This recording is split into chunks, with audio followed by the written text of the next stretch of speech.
It's monthly Mormon Mondays. It's time for the secret handshake. Tune in and reach through the veil.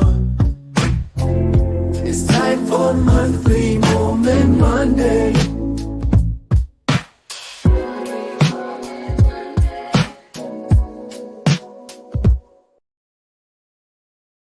Welcome to Weekly Wiccan Wednesday. Heidi has officially converted to Wiccan, right, over the weekend. And I you don't said, know. surprisingly, there's less black magic in Wiccan than there was in Mormonism growing up. Probably, but I don't like the naked part. I don't want to be naked. That I don't know if I Well, can that's why do they always Wiccan. grow all that extra hair. If you ever see the horror movies with like the Wiccan witches in the forest, there's always just enough hair to They like got cover their weird tons. bodies. Yeah, I don't have enough hair for that, and my hair doesn't like to grow, so it's never gonna cover all the things. But it did sound good. When the craft came out, was there an uproar in the Mormon community? Was there like a taboo interest, or did it just completely fly beyond the radar? No, it was very satanic, panicky. You can't watch that. Don't do that. Don't look at those things and just watch Disney, which is also I mean, that's you decipher things hysterical. So, yeah. Well, Nothing's because Disney does it with removing some of the edges, and that's kind of what Mormonism does. They take occultism and they soften the edges a little bit, at least up until the actual temple date, right? And then the temple date, right. you get to see the edges, and then they put the edges away again. Right. You can't have it all is basically what the situation is. They have to make it a little, cookie cutter. It's very that. Yeah. So, speaking of edges, I found this website that I think you're probably familiar with if you're a Mormon or ex-Mormon. It's Mormoner. Yes. Make Mormonism peculiar again. Is this a pro or an anti-Mormon website? Is it neutral? I can't be together. Just like Jacob Isbell, there are different things in every realm, right, of Mormonism. And mainstream wise, like probably not in line, but so many people have gone backward. Like you often say, oh, but what about Joseph Smith? What would he have done? Or what would this have been like with him? It would have been a totally different church. So I do think some people genuinely are trying to take this back to more of a magical order, Could you call that like Orthodox Mormonism? As if you like are stuck with Joseph Smith's teachings? Is there a certain denomination? Gnostic. I would say Gnostic Mormonism is much more, or Kabbalah Mormonism. Like, Joseph was linked in, and people don't quite understand everything he's always saying. That is for certain. But I can look at it with eyes that see things and definitely see that he was, very aligned with Templar Gnostic teachings. Absolutely. And that's, the one reason why I think that that's right. But I mean, of course, we can never be 100% sure, is that every time I bring up something like that, it gets hella pushed back. And even other people like Dan Vogel, he speaks out, but then he's like, but also never ever Martinism. It's not that. And I'm like, okay. I've talked to a couple proud Martinists that were like, it's the best. Yeah. It's the greatest thing ever. But like, I mean, obviously they're just trying to keep you from that. Like anytime somebody is like, it's absolutely not that, that makes me go, maybe I should look at that. Very, very reactionary. And that's right. So actually that's a perfect lead in, because on this Mormonar site at the very top, the main link, it literally says hard questions. And I was like, this actually sounds kind of cool. What are like the hardest questions of all Mormonism? And I was just scrolling through and we've talked about almost a good portion of these, maybe not all of them. Adam God theory, blood atonement, kolob, polygamy. We've kind of, so as I was scrolling down at the very bottom of the list under White Horse Prophecy, which we're going to talk about on some other episode too, I think. But it's this like Absolutely. Zelph the Lamanite, and The I've White also heard Lamanite. him. Yeah, so they kind of softened the edge on even this one. So correct me if I'm wrong. White Lamanite means like a white Native American. Well, that is what I would say it is, but like, you know, we've had some weird discussions, and I've gone down some little rabbit trails of that. And I would love to say that I know for sure, but I don't, because now they're trying to make it like allegorical. Like, no, no, no. They were just meaning blah, blah, blah. So they're saying the Lamanite word is anyone that's a non-believer, is what I've been looking through. Now, this is just people trying to also say this isn't a crazy idea, but like, who knows what he was thinking, right?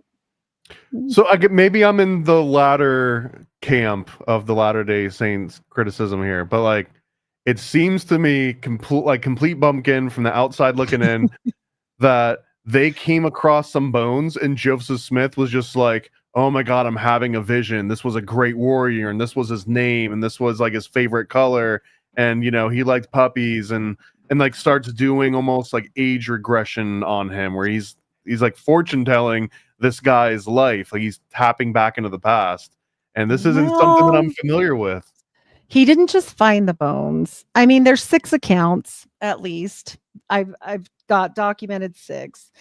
Out of the 6 accounts, I find this one most plausible is they dug up the mound and actually dug him up and took the bones with them. And then they were like with them in a close proximity. And then this came to him. So maybe he was doing some fun Solomonic shit. Well, I guess maybe to add some credibility to some weird Solomonic shit is that after this account, the bones were unaccounted for forever. That Right. basically they took the bones out, they laid them out on a board, they kind of like pieced them together, dinosaur style a little bit, and then he has this vision, and then 100 years or so lapse, and no one really mentions it again. No one even goes back to this mound until the 1970s. And by the time this story comes back out again, everyone's like, yeah, no one knows what happened to the actual bones. And if this is such an important relic that Joseph Smith like uncovered these bones, found them in a mound, and was like, this is this great warrior that I've just channeled, wouldn't that make these like sort of sacred objects for like for Joseph Smith personally, and maybe Mormonism in general? But instead they just disappear. I mean, my first thought is someone turned those things into powder or into canes, and there's like some Mormons walking around with like Lamanite bone cane somewhere. No, I mean, we do know what they did with Joseph Smith and his brother and the coffin canes and the Order of the Black Sticks. I don't know if I've talked to you about that, but yes. So we know that they have, you know, a good history of doing such things. So maybe you're right. Who knows? so this was one of the illustrations that comes up the most, I think, if you were to look at old accounts of this Zelph ancient warrior, the White Lamanite, and this one's from an 1853 issue of Harper's Monthly Magazine. So this is close to contemporary with when this actually happens. So their description is that Joseph Smith finds Zelph, and he attributes this to the skeleton found during Zion's camp in a burial mound, and that there's multiple accounts, but there's 2 with Joseph having a vision, and that this vision is what tells him that it's basically Zelph, and he was this white Lamanite warrior who basically gets killed in battle. He even knows exactly how the guy dies. And this, from what I can tell, none of this is based on forensics. No one's looking at the bones and seeing marks. This is just Joseph Smith saying it's all coming to me now, and he has this vision about exactly who these. Are there any other accounts when he came across bones and was able to tell whose bones they were and like the person's whole life story? Or is Zelph like the only thing? I wished I knew that actual answer, but I know that, you know, he was a seer He was the prophet, seer, and revelator. So I don't know if he's made other accounts, like, I mean, without being told, like Moroni told him his history. So that's out. I mean, he supposedly told him. I'm not sure about other people that were past if they had, but he is, quote unquote, a seer, prophet, seer, and revelator. So, it's not completely out of the realm for So him. in the 1970s, when they went back and they revisited this mound, it was called Naples Russell Mound number 9, I think. And when they go back and they investigate this, they do some kind of Rockefeller carbon dating. So however much credit you want to give carbon dating, but they essentially dated these bones to like 50 AD, maybe 100 AD at the oldest. So this was definitely like if Joseph Smith is channeling a warrior's battle in his life, like this dude can go back over 1,500 years when he's doing his channeling. So that would be pretty remarkable. I mean, yeah, he's dialed in, if so. That is for sure. I mean, I saw that it was like between 50 BC and 250 AD, right? And this is when they excavated in the 80s and 70s, but they were also like trying really hard. We have to remember, like, what is the reasoning why they're doing this? They're trying really hard to link this so that they can prove the Book of Mormon and everything that's going on here in America. So, which they quit doing eventually. So, Well, I think this might be one of the struggles of being a prophet, whether it's true or not, but that now all of a sudden there's this pressure of like, when are you gonna do some prophet stuff, huh, Joseph? When's the next time you can do something cool? And it's like, guys, like I wrote my last album, it was a hit. Let me just kind of sit on this for a while. But they would keep pushing, and you can see the Catholic Church going through this too, where like the Vatican's like, oh crap, some web designer died. We better come up with a few miracles and make ourselves a saint. Otherwise, people are gonna forget that like we can do that, So at least every like 15, 20 years, it seems, everyone's overdue for another saint or a prophet. Well, and whatever, they have a catch-22 in place. I don't know if it came before Joseph or because of what you're saying right there, but they like to do this. Now, Heidi, that was when he was only a man. I mean, he wasn't talking about that as the prophet that day, because maybe he was off that day, or maybe it wasn't the prophet-y time. And so they'll do this thing like the prophet actually is the prophet that talks to God directly, and everything he says is canon, except when he's not the prophet. Well, he So, didn't have his Wheaties that morning. right. Yeah. And then they put it in the Journal of Discourses and want it to go away. Yeah. He didn't have his So iron many. fortified Dr. Abram Hoffer Scottish Rite cereal that one particular morning. That's And right. this is another funny thing I noticed, at least on the Mormon R website, which is why I was asking you, is it pro? Is it like anti? Is it neutral? Because how reliable is the story about Zelph? Now, when I read this question, I'm thinking, how reliable is it that Joseph Smith knew all this stuff that he was kind of making up on the spot? But every time that this question comes up, it's like, oh no, it's a reliable story. He did find those bones. He did make these predictions. But so I think it's kind of two things. One is that some of it is maybe self-evident that he just made up all this stuff about this white Lamanite warrior, so that no one really even acknowledges it because it would be silly to. And then if you go on like Wikipedia or something, and I'll pull up that article a little bit later too, but they kind of mention that it's a highly debated thing. So I don't know if Mormons have like a lot of donations going to Wikipedia where they're like, let's keep this kind of smooth here. Just say that it's debated. Don't remind everyone that he just made up like a crazy story on the spot and then no one ever told it again for 100 years. Well, and the problem with Joseph is Joseph is, clairvoyant when he wants to be. He's also really enigmatic. He's trying to, pump up these people. I mean, it's hard to know. I've heard some other weird ways they're going to present this. Like I said, they went from Lamanite, as in, the Lamanites and Nephites were Native Americans and they were here, and that's what they were too. A Lamanite is now anybody that's a non-believer. Oh, well, that's new. I didn't know that one, but okay. So it originally started as essentially Native Americans, and then it evolved into like pagans. And they made a hymn about this. There's like photos. I mean, have you seen the photo where he's holding his spear and his chest plate, and he's yeah, I mean, they really leaned into this before DNA. Because because then when DNA comes out, right, they're like, shush it up. Shh. There was actually a guy that got in trouble because he was not shushing it up, and I can't remember his name right now, but he was a scientist, and he was going to prove, by golly, that the Book of Mormon was true by DNA, and the church was like, no, you're not. You're going to get excommunicated is what we're going to do. Like, and so you don't want to open this can of worms. Don't open it. Yeah. So it was a whole situation, and pretty much the guy left the church over it. So actually, I don't know if he might have been excommunicated over it. So yeah, that's what they do. Tell me this, because I'm not sure I fully understand this. If a Lamanite is a non-believer, then is Zelph the White Lamanite, is he kind of like a bad guy? Because it almost seems that any writings of him, he's been elevated to some kind of like a action hero within Mormon lore. But ultimately, he's a non-believer. So is this Mormons kind of worshiping or giving credit to a non-believer?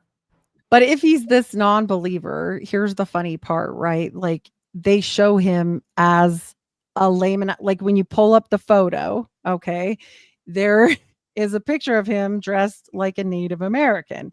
So clearly they were actually meaning who's dressed up like this?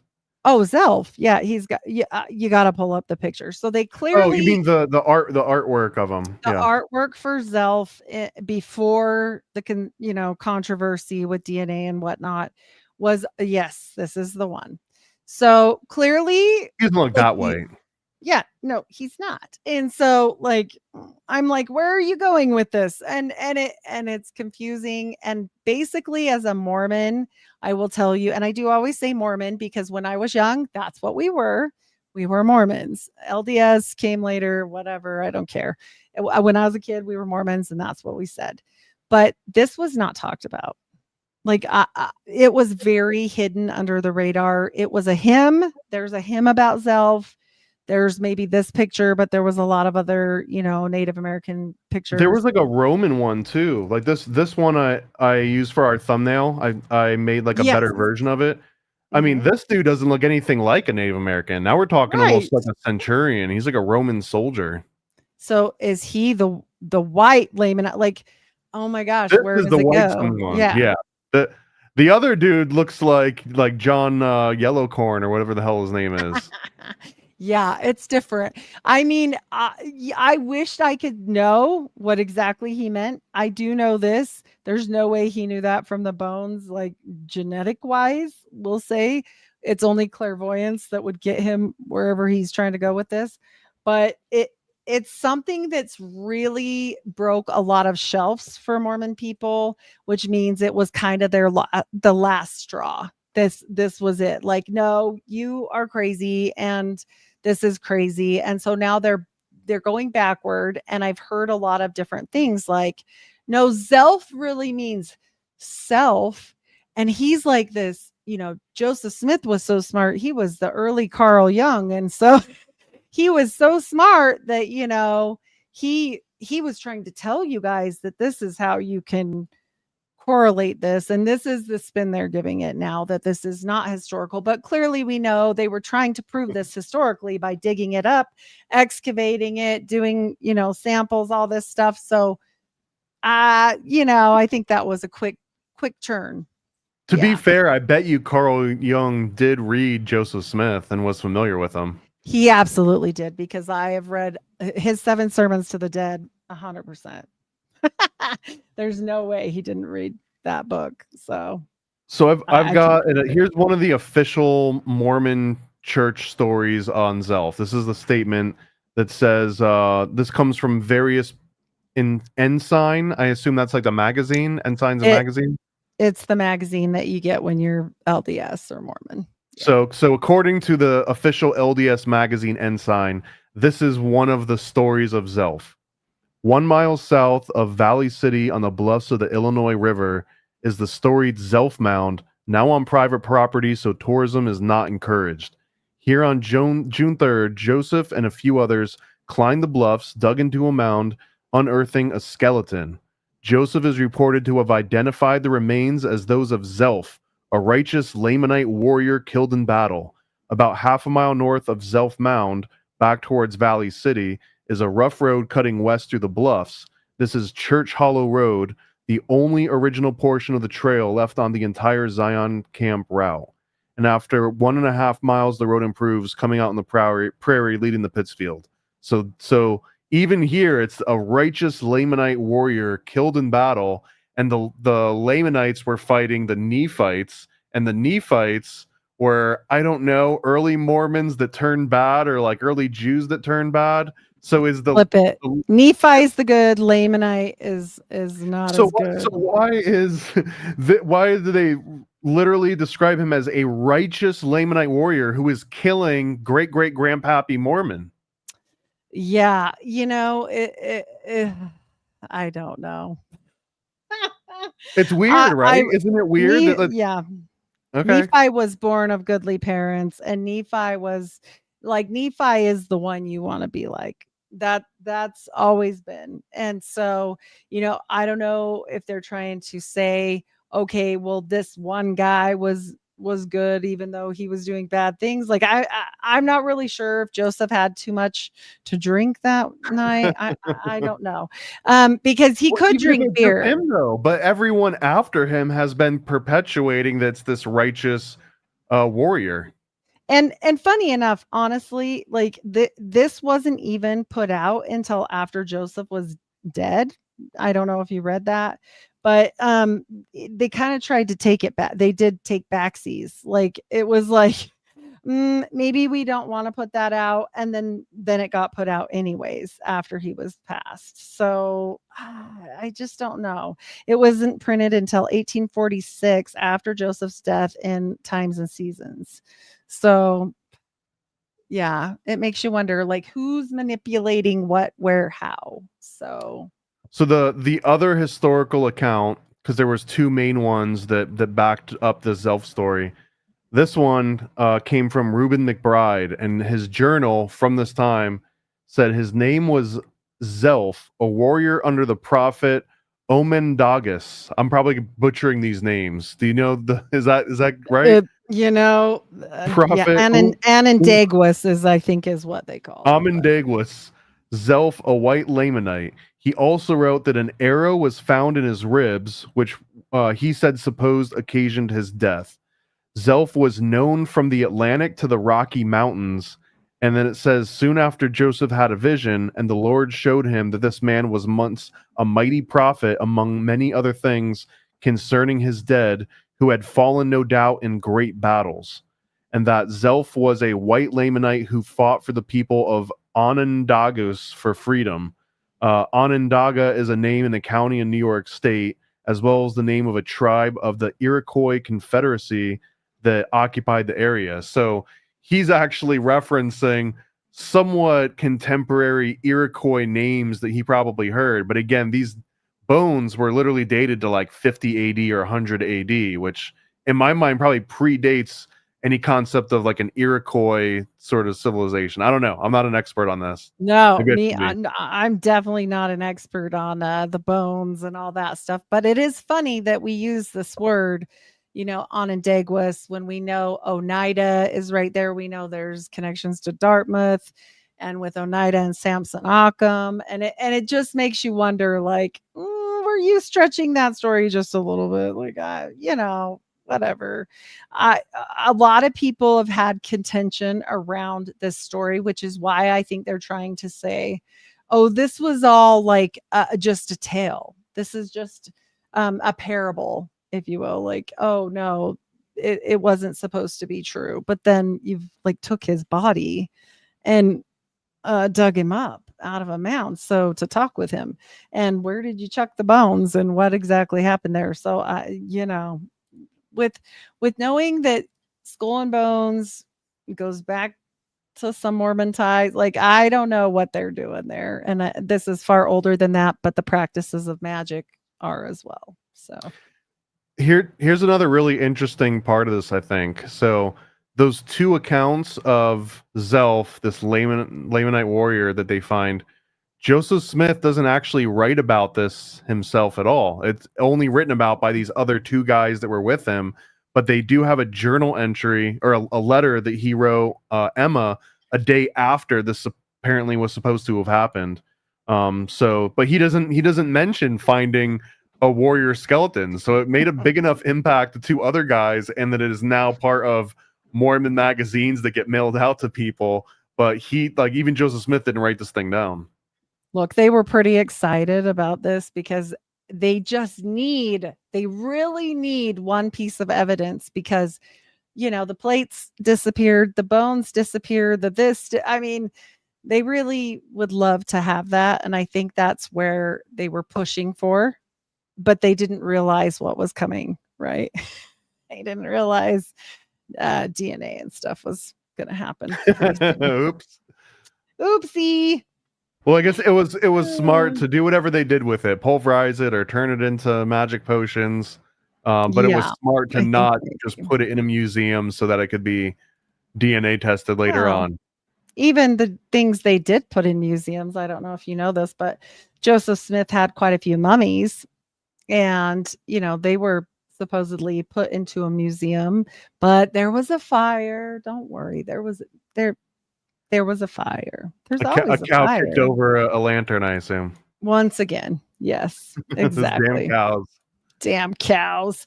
So yeah, it's definitely, yeah. And somebody's even mentioning Oneida. Oh, it's Dawn. Hey, Dawn.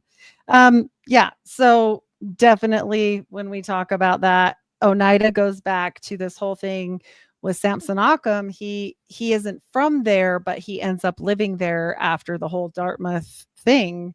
And so these people are all very familiar with one another and each other's stories and all of it. So I would love to talk about Oneida more.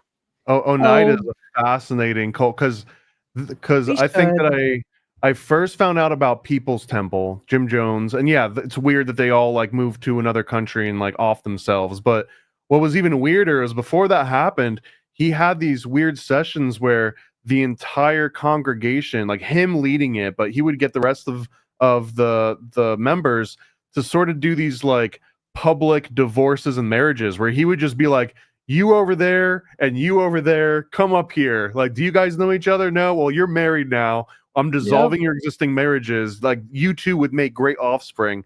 And I found out that Oneida did that way before, like 100 years before Jim Jones did it. The Oneida would all get together and they would just like pair people up however they thought. It was kind of like an opt-in eugenics program where they collectively they're like, we need someone a little bit taller to get stuff off the top shelves. So they just find the two tall people and they're like, have at it. Like, we don't care if you like each other or not. This is what the community needs. And that's such a fascinating dynamic. It really is, because it continues into the Kingstons to this day, where we know, they believe they have the divine right to rule blood. And with that, they will match up people that are compatible genetically. They actually test their genetics because they are like brothers and sisters and aunts and cousins. And now they hire a geneticist and they're like, you two right there, you two get married. You can't marry that brother. You got to marry your second brother over there. So, and the Oneida continued into the early 20th century, I think, because in like the 60s and the 70s, people started going over there and trying to go through the records, and they realized this and they're like, get rid of the records. So now a lot of people that are trying to trace their genealogy, just figure out if they've got like a medical condition in their family, can't find it because it's all been like they knew it was taboo even at the time. So there's really no records for a lot of them. Yeah, no, and let's remember who runs the genealogy sites. So whatever, they can make it whatever they want to make it, right? And people often say, well, Joseph Smith had to have had other kids or this or that. Well, the more I learn, the more I think he knew some things. So probably not. All right, Yeah. here's another interesting one I found on the X. Oh no, this is the current Mormon. There was an ex-Mormon thread, and there's also a current Mormon thread. So the Mormon thread on Reddit, this one names him Zelph the White Lamanite, destroyer of apologists, and it basically says the story of Zelph the White Lamanite disproves the foundational assumptions many apologists have relied on with relation to the existence and nature of Nephites and Lamanites as people. So that this actually becomes the like one of the things that gets cited as proof that this actually like the whole Lamanite and Nephite thing even existed, because is correct me if I'm wrong here, Zelph is an extension of that. So if Zelph is all made up, then is the whole Lamanite and Nephite just all made up? Is this just like a weird Western that Joseph Smith was creating in his mind? Well, the church sure hopes not, because if that comes crashing down, everything comes crashing down. Why? Because Why does anyone care about that though? It doesn't seem like anyone really would. Just say the same way that it's like ugh. no one cares that they're Masonic symbols that are in the magic underwear. No one really cares about some of the original reasons and like the early treasure hunts and stuff, right? Well, the problem with that is the whole Book of Mormon is the written story of those people here in America. So if they don't exist,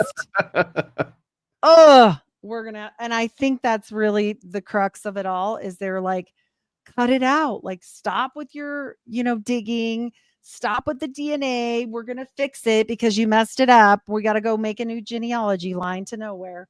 Like, they can't have that fall. Like, if Joseph isn't right and if Joseph isn't true with his whole original Moroni story in the Book of Mormon, then everything falls, no matter what people want to But believe. but also the terms of Nephite and Lamanite, these do not exist outside the Mormon bubble, right? You're not going to go Right. to a museum or you're not going to go to a school and they're going to teach you about this. Like you're only going to hear these names and know about these peoples inside of Mormonism.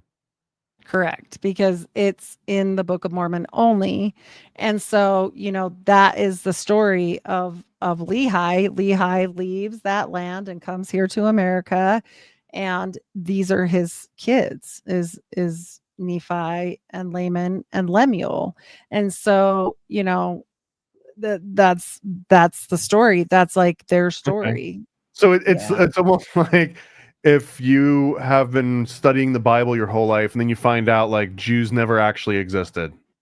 Or Paul was you've heard probably the back and forth about, did Paul really have anything to do with this, or was this like just in Paul's head in the prison, right? Like, people go back and forth on that. It's kind of like that. Like, if it wasn't real, then we got problems. So it cannot be, because and the problem is the Roman Catholics still have a ton of archaeological evidence, whereas the Mormons are like, everything needed to go back to the angels. We don't know.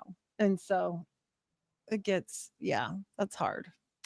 Do you think Joseph Smith knew early on, he's like, I got to get rid of these bones. Like I can't let anyone else get their hands on these things now that Oh I've made up boy. this story. Well, I don't know if this was before or after the Kinderhook plates, but if it was after, then it would make a lot of sense. I'll have to Google that, because he did learn some lessons from that one. So let's check that I out while feel we're like we chatting. are learning, we're getting like a crash course on how to start a religion successfully. And it does seem that one of those things is that as soon as you discover whatever sacred object that inspires a religion, you have to lose or destroy it immediately.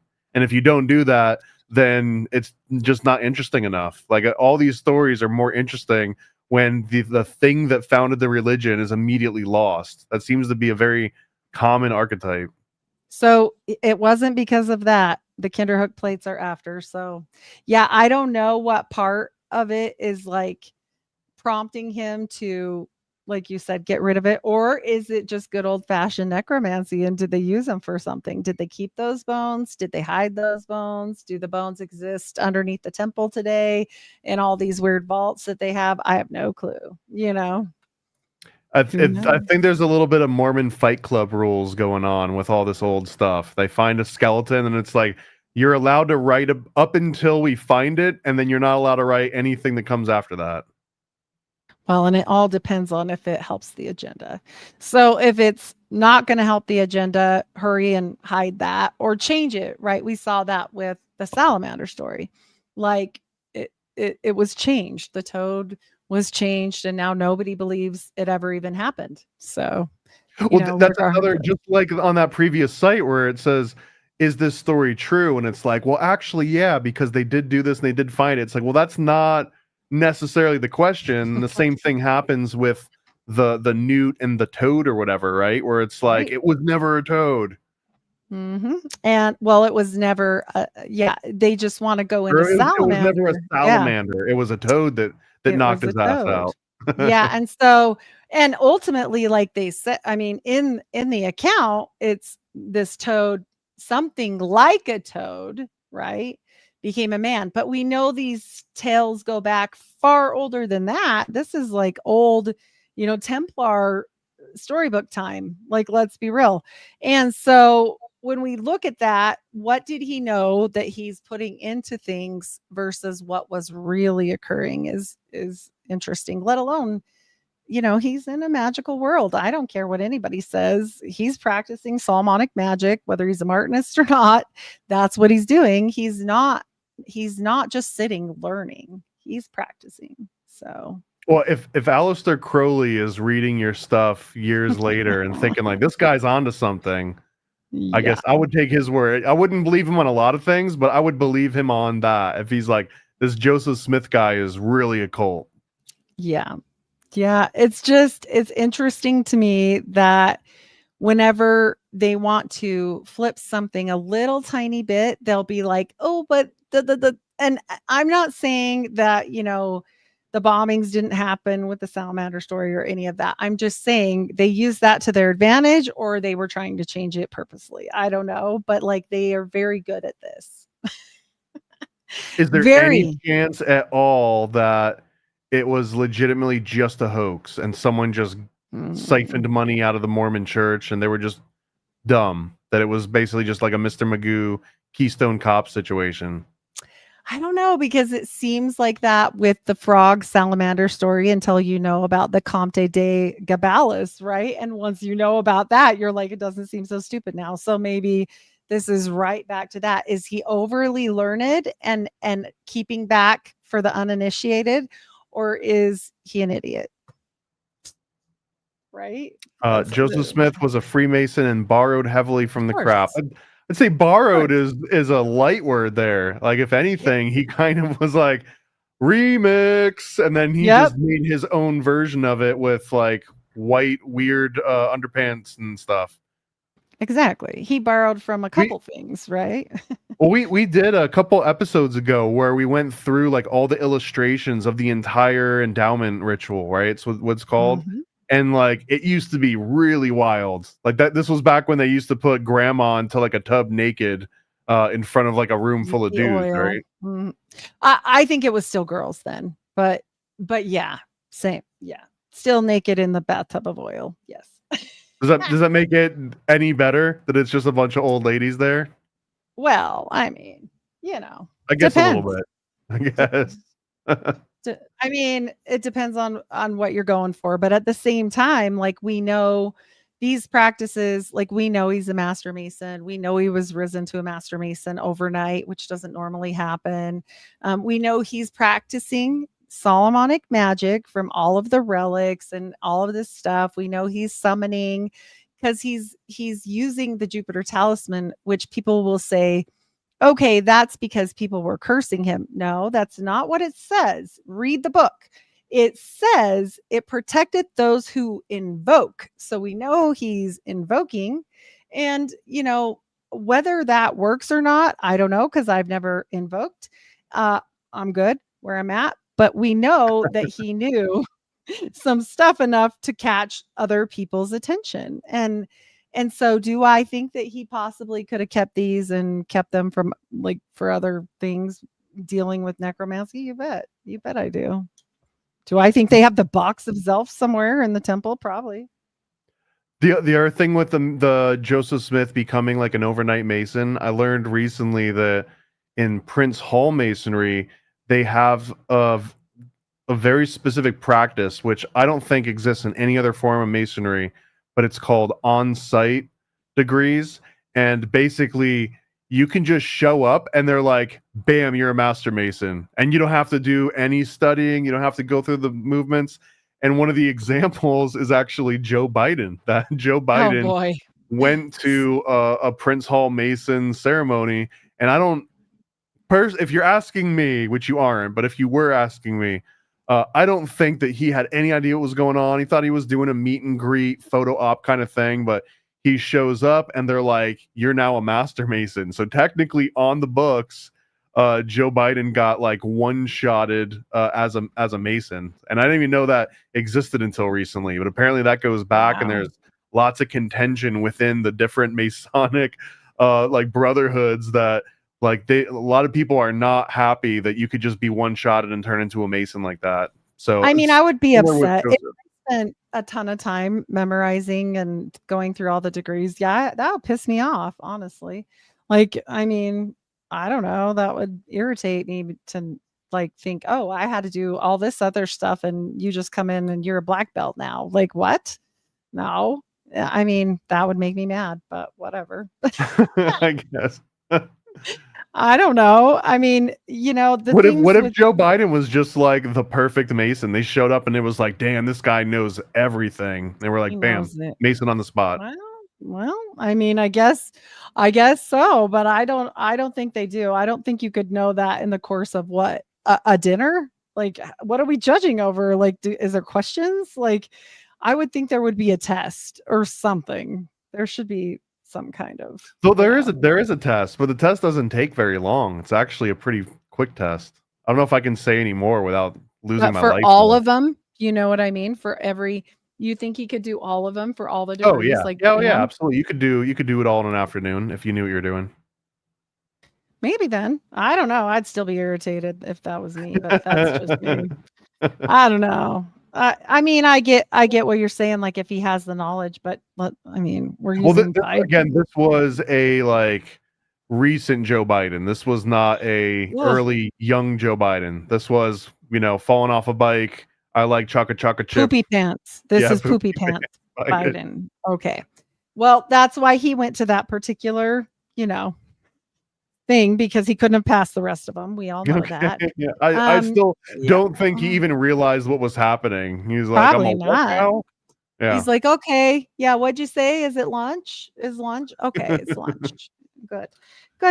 But to your point about skipping things, I wanted to mention. So somebody told me that they changed the temple ceremony. So I guess they don't even care about making any more special people. They must have their 144,000 because now they've cut the temple ceremony down to an hour and you don't have to memorize anything. And they put it on big cue cards and you just go through the motions. Yeah, that's what's happening now. Interesting. Actually, yeah, I just found a Reddit article on this one. Endowment ceremony has been shortened by another 30 minutes. Well, they do not care about the uninitiated any further.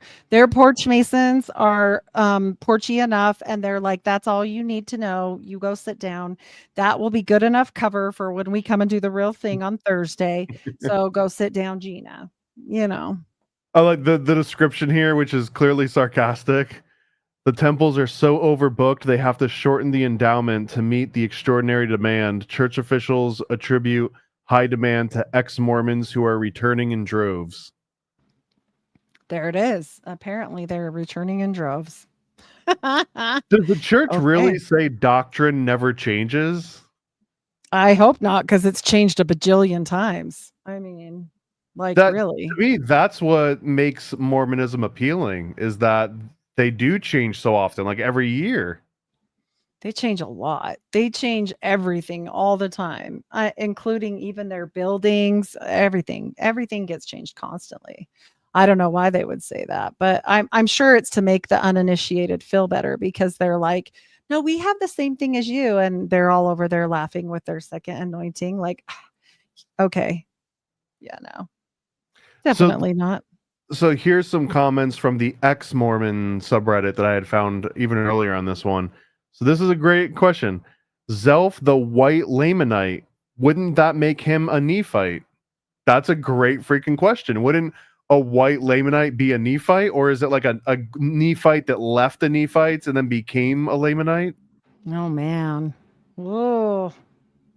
I mean, maybe he just got more white and delightsome Well, it says because no, his skin got lighter because he became righteous. So right, that is the truth. They do you just believe wake up that. one morning and you're white because you're righteous now. Well, so says Steiner. So says Steiner. But I mean, I thought you're supposed to die and reincarnate for that. But maybe they're skipping a little bit. Who knows? So I don't know. I think it's interesting. Here it says that the carbon dating of the actual Onondaga, I'm butchering all these names, date close to 1200 AD. So again, if the bones that Joseph Smith were finding were like 1,000 years earlier than the actual people that he was using the names from, so Well, I mean, a lot of these people, like when you look at some of the mound questions, the mounds were like well known to all of these people. They weren't. I mean, they've labeled them now. Like Dr. Gregory Little does a lot on this, and I did a show with them, and I'm just saying, like, I think the reason why the church had to pull back is because of people like that are like, no, this is this tribe, you crazy loon. Like, and this goes with this, and that doesn't work. And so I think they had to quickly recalibrate and put it under the bed. It's the ugly doll that you want to keep because it was your grandma's. And so, but you don't want to put it out. It's got to be hidden. I have never heard of the Ninth Circle, or there was like Oh, I a have heard of the Ninth 1930s like Circle, yes. sci-fi story, I think, if that's what we're talking about. No, the Ninth Circle is circulating right now, and some popular YouTubers are really getting into that from the recent tragedy that has been out and about that I don't want to get nuked for. So, but yeah, I have seen the stuff about the Ninth Circle. There's a lot of stuff about Trump and whatnot in there, and it's a whole thing. So, yeah. Yeah.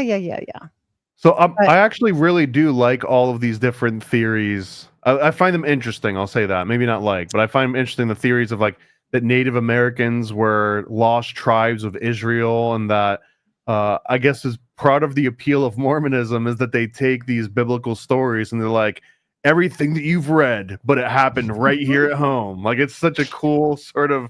It's like when well, yeah. the US takes a good show in the UK, like The Office, and then they make it even better because it's in America.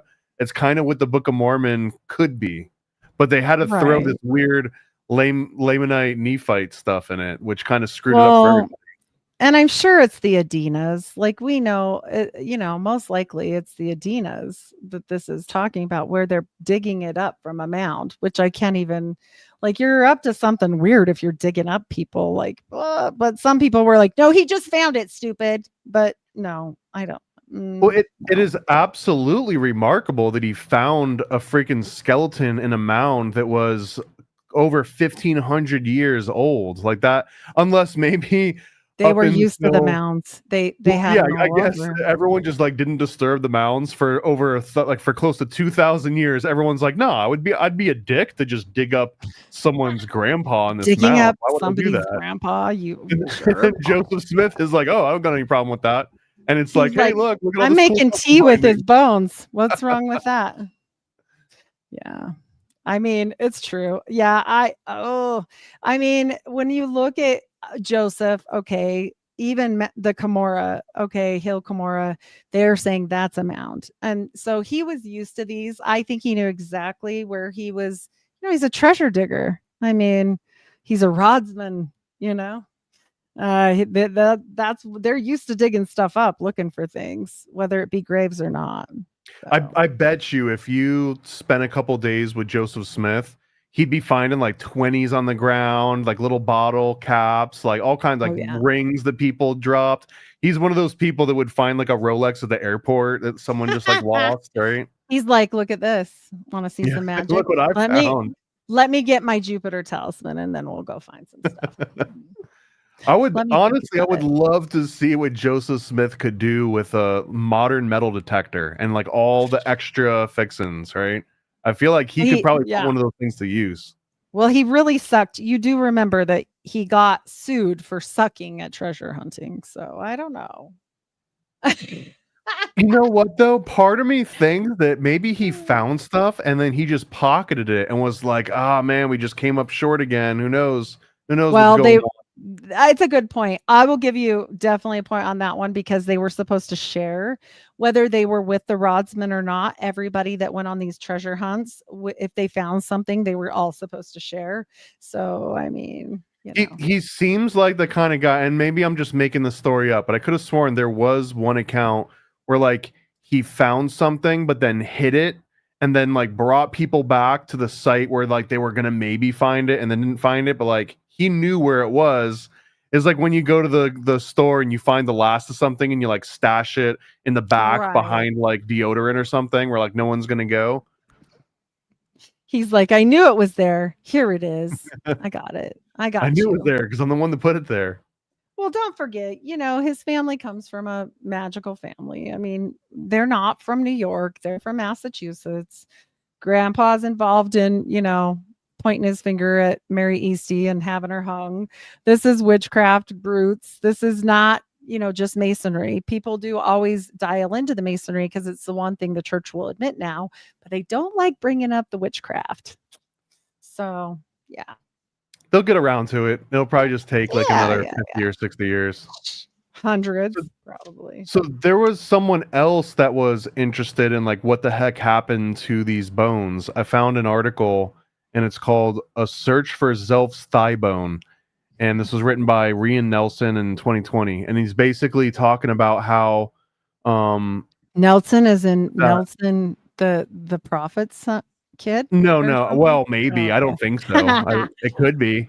But he's talking about how Elder Wilford Woodruff, who's one of the contemporaries at this time, that he personally carried the thigh bone to Clay County. So here is one of the last accounts of someone in possession of Zelph's remains, and we never really hear from it again. He even writes, "So where is Zelph's thigh bone today?" So this one guy has actually been studying this for years and trying to figure out exactly where any of this came from. And here's a quote to Wilford Woodruff. "I brought the thigh bone to Missouri. I decided to bury it in the Temple Block in Jackson County, but not having this privilege, I buried it in Clay County, Missouri, near the house owned by Colonel Arthur and occupied by Lyman White."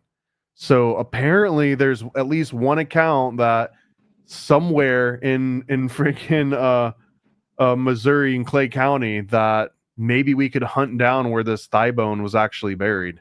I told you they'd stick it in a temple. I told you they'd put it in they probably, here's the thing, they never tell the truth about where they bury anyone. Even Joseph Smith and Hiram, I think they moved them 3 times, if I remember correctly. So, they're not going to tell anybody. They're not. The people that need to know are in the know, and the people that don't need to know don't need to know.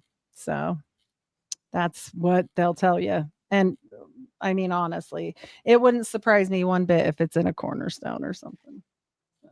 And then here's just some old, and again, like I mentioned, that no one cared about this until the 70s. These are all photos from 1979, when 100 years later, magically people care about this again. And this is, I think, the most recent that anyone's actually done a deep dive on these Zelph bones was in the 70s. So maybe because the church wants it to die. Yeah. Should we go and uncover the thigh bone of Zelph? Oh my goodness. Well, we should definitely do a few things like that. I mean, there's lots of history in America. I mean, So much we could do. We could do a whole thing. Yeah, it would be fun. Let alone you should come out and see the Sphinx-headed Joseph out here. I mean, geez. No. Oh boy, the Joseph-headed Sphinx. And I don't think this is actually Zelph. I think this is just like a graphic. Yeah, but this, I mean, this would basically be the age of Zelph. 1834. And then it says, okay, and this is from, I don't even know what website this is. This is probably somewhat of a, what is this word? Zarahemla. Zarahemla, yeah. This is a Mormon thing, I assume, pro-Mormon. Yeah. More Mormon stuff. Okay, so this is according to this very pro-Mormon. It says that we now have one of the best archaeological studies ever done in America. And then they mentioned that Zelph's bones, we believe Zelph is one of the best attested facts in the history of the church. For the next 100 years, people from Zion's camp had a profound impact on the church. Brigham Young, John Taylor, Wilford Woodruff, and the rest of the original members of the Quorum of the 12 were members of Zion's camp. Everyone in the camp heard the declaration of Joseph Smith that the bones of Zelph were a manifestation and divine authenticity of Book of Mormon. This is a little bit self-referential. It's a little cyclical, where it's like, we have proof that the Book of Mormon is true because we found these bones, which Joseph Smith then says that the bones validate the Book of Mormon. Like, it just kind of like forms an endless loop. Even though he never printed anything about it and never said anything like that, and it didn't come out till he died. I feel like it's very self-serving. I don't know. I hate to give Joseph credit. But we've got to, rein it back, because he never, like, if he really had proof like that and he really thought that, don't you think he would have like done something with that while he was alive? Like, so Flat Earth Bird says he's in Missouri, close to Clay County. So here, let me just spell it out here. It says it was near a house owned by Colonel Arthur and occupied by Lyman White. I don't know who either of these people are, but I bet you if we do a deep dive, we could probably find out where that house was. I'd be surprised if it's still standing after 200 years, but it's possible. Those bones have been moved. Don't forget, they move stuff all the time. Like, they literally, especially dead people's stuff. Ugh. We actually have GPS coordinates. So, according to Wayne May, Zelph's thigh bone is on private property near the 3 witness marker here. So here it is. Monument to the 8 witnesses, which is right off of Campbell Drive and South Liberty Parkway. So if anyone's near Clay County and you feel like going digging for bones, it is private property. I assume you probably get shot, but I think it would be worth it. If you guys find it, we'll bring you on the podcast. Let's go. It's right outside of Arthur Cemetery, so maybe it's in the cemetery. I guess it's probably somebody's going to bring us a chicken bone. Just kidding. But no, I bet you they've moved it. There's no way. They definitely moved it. Well, they probably moved it the second someone posted the freaking GPS coordinates on the internet. They're like, we gotta go get it now. They probably moved it anyways, because they're constantly digging up dead people. There's not one person that goes to rest that stays at rest. Not the brother, not them, no one. They're constantly digging people up. So let's see. Well, possible. So yeah, the Nephilim came before the Nephites, I assume. Well, yeah, Nephites were part of, the tribes. Keep us updated if you go digging for Zelph's thigh. Keep us updated. If you find that, yeah, the church will pay you $1 bajillion for it, and they got the money. So I don't know. After those salamander letters, they're probably a little bit queasy about randos being like, "Hey, we found this ancient artifact that you've been looking for." That was so set up. I don't know about the murder part, but the rest of it was definitely set up.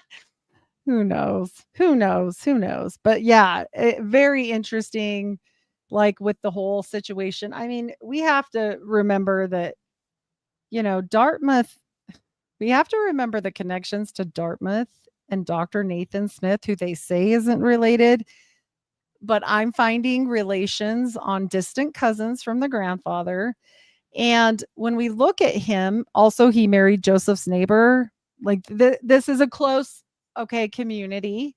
He got ran out of Dartmouth for digging up dead bodies. So I'm just saying, I don't think it's outside of the realm of the Smiths to be messing around with dead bodies, is all.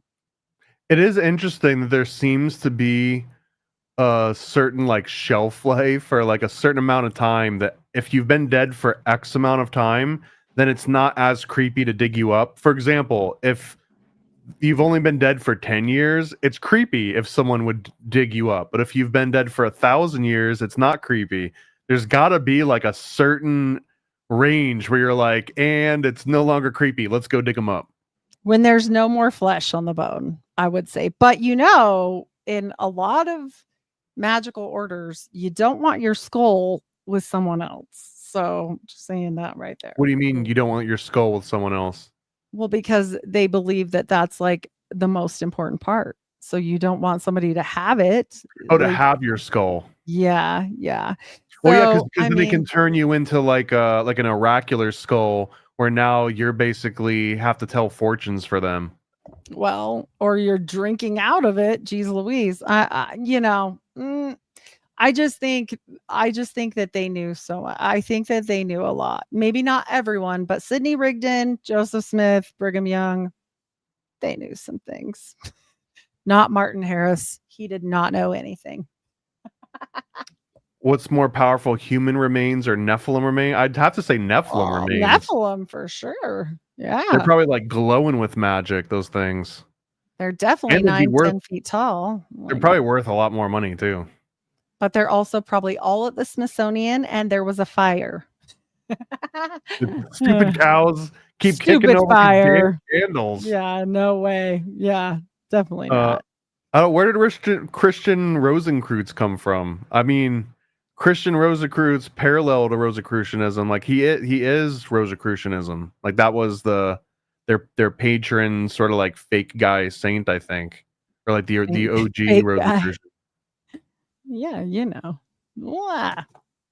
Well, I think a lot of this stuff, like I said, they are using it to their advantage. Whether or not, Joseph backtracked on it, that doesn't matter. Obviously, he kept it because somebody else had it later. So, he's just chilling around with somebody's half a body, wherever it was.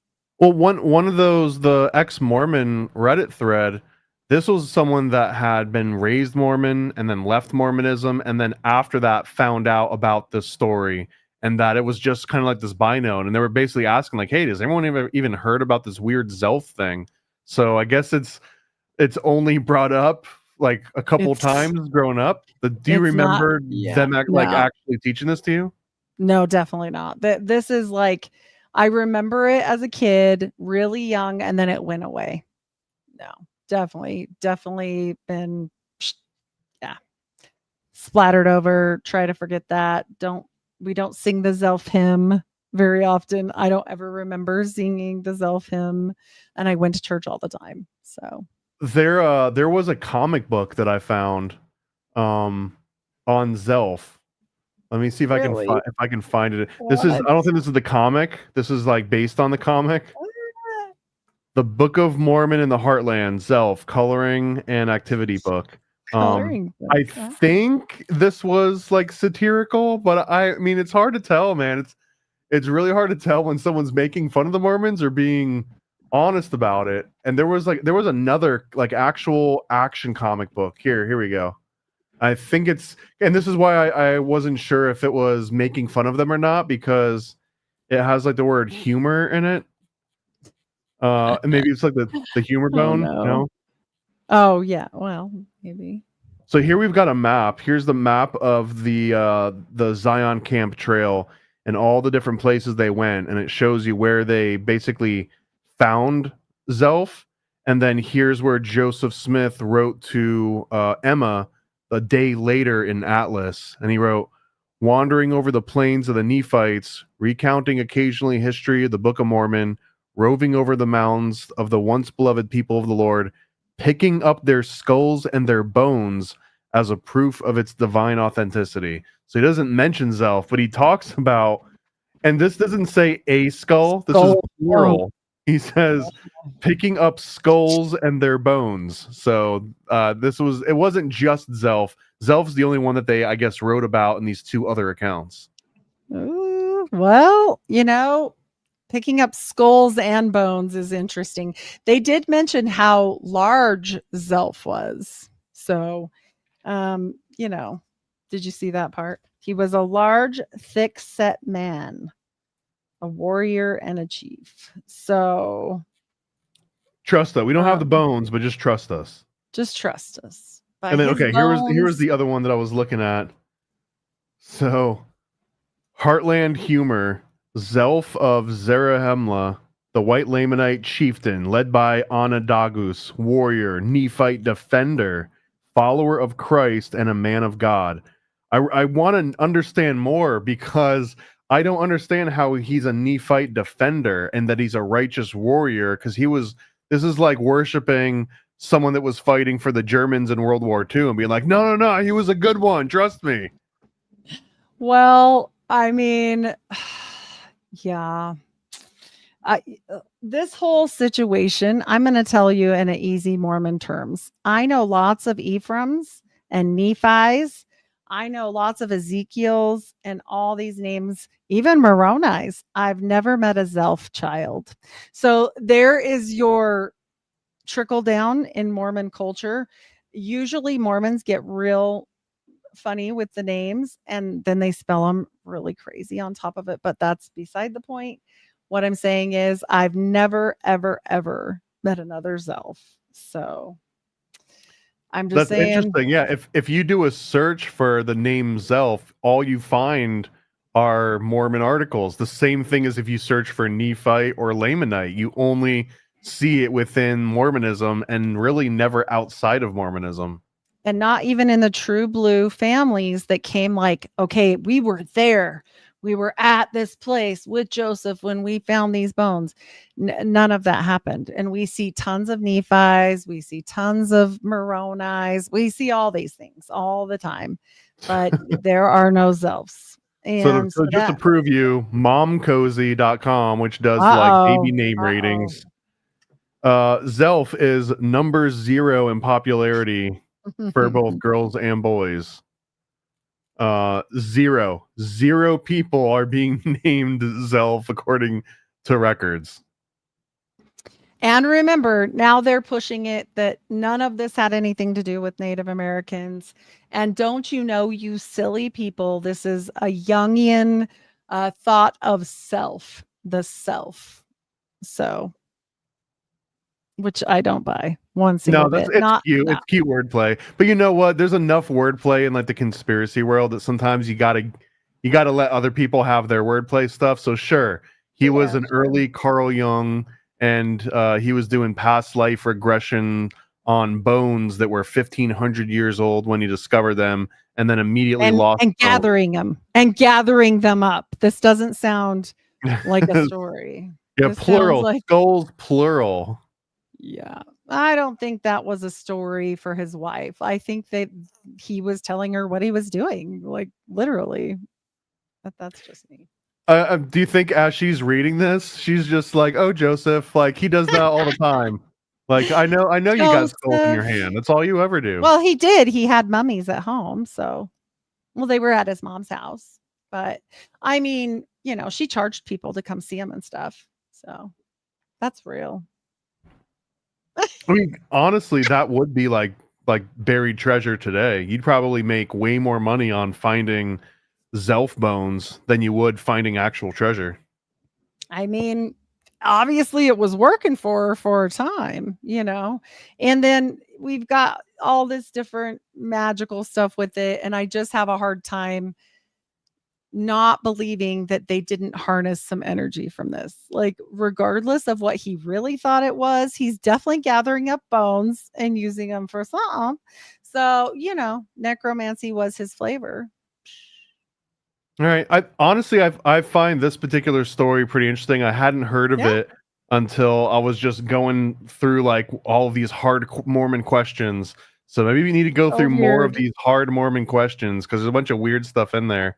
We were talking Yeah. earlier, maybe the next episode we'll talk about Mormons and Bigfoot and the curse of Cain. And in my mind, the curse of Yeah. Ham and the curse of Cain, you got to talk about both of them. So one Well, of my favorite topics. yeah, Bigfoot, Cain, the Bigfoot, walked with one of the early Mormon settlers and had a whole discussion with him, and he was quite cordial. So we will talk about that soon. I like it. Don't I you like guys worry. there are some pockets of Bigfoot researchers who are now citing Mormon stories about extra proof in Bigfoot, that Bigfoot sightings have been going on prior to just the 20th century, that they went into the 19th century, early 19th. These are even journal entries, you guys. Straight up journal No entries. one would lie in a journal entry. I mean, maybe they were bored. I don't know. Something tells me that Joseph Smith is not lying to Emma when he says that they're holding skulls in their hands. I feel like it would be better, right? Like if it was a lie, wouldn't you be like, and then like, but no, it's just like, hey babe, like picking up bones again, blah. It wasn't really exciting. Like the letter you read, it wasn't.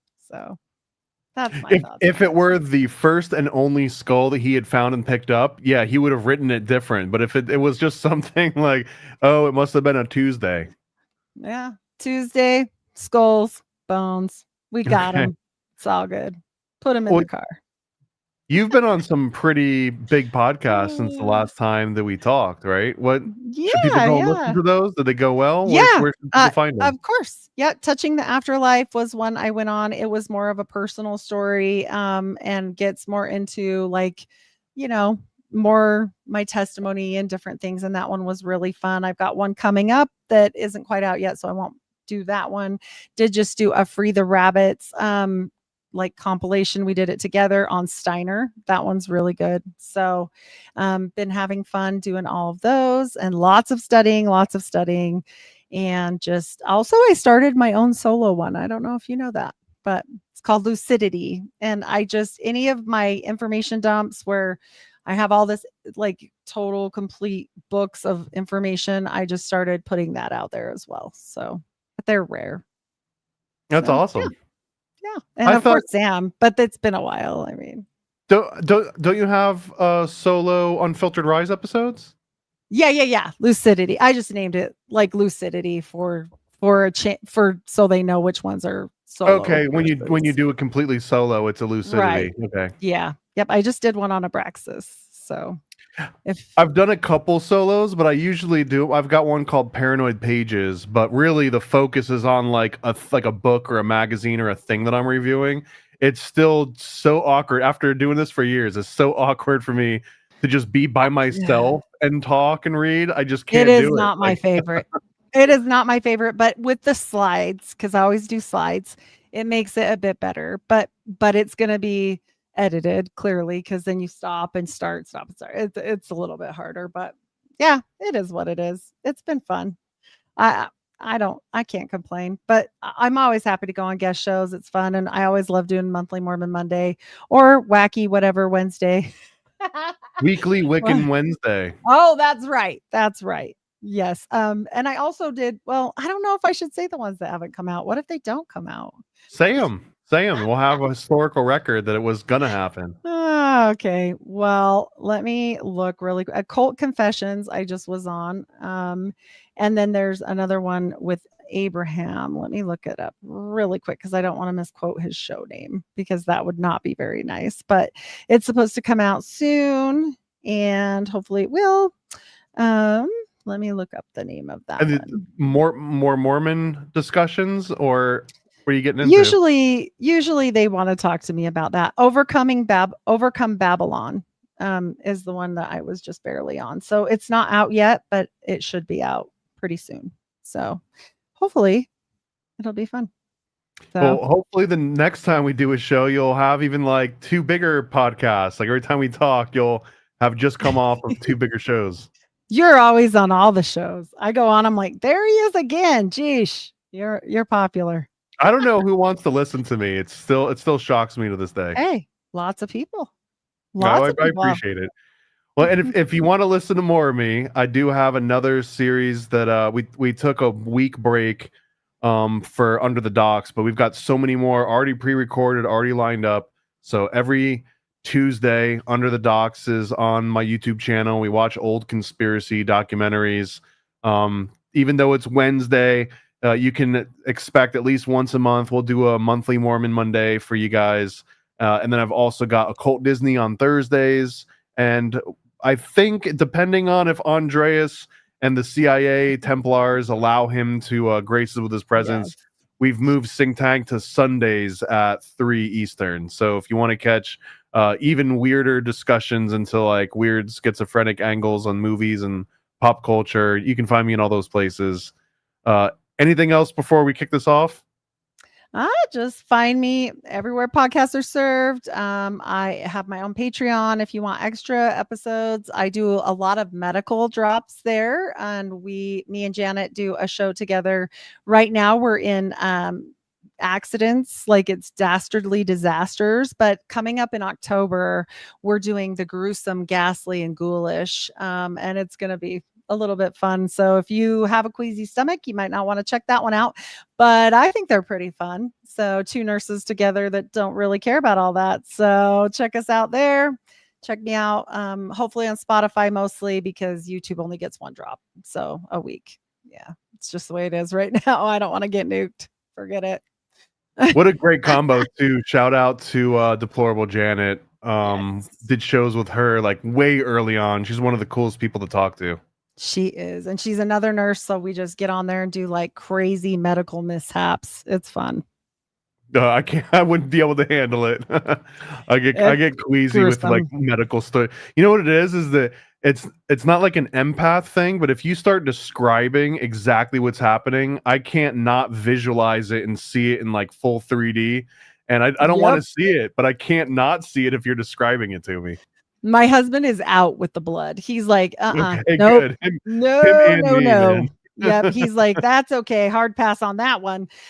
He doesn't like it either, but he's come a long way since we've been married. I've had a lot of issues and had to have different, surgeries and a PICC line and blah, blah, blah. And he's come a long way. Shout out to my husband. I don't even know what a PICC line is, but it's already making me queasy just hearing the word. IV straight to your heart. I had that baby in for 4 months. Yeah, almost died. So I made it though. I always make it. Unless, they try to make me not make it. And in that case, I didn't do anything to myself and figure it out. It was the Masons. It's not the Masons. It's the Mormons. It was well, same difference. No, you're different than they are. Okay. All right, you guys, check us out. Thanks so much. Bye. Bye.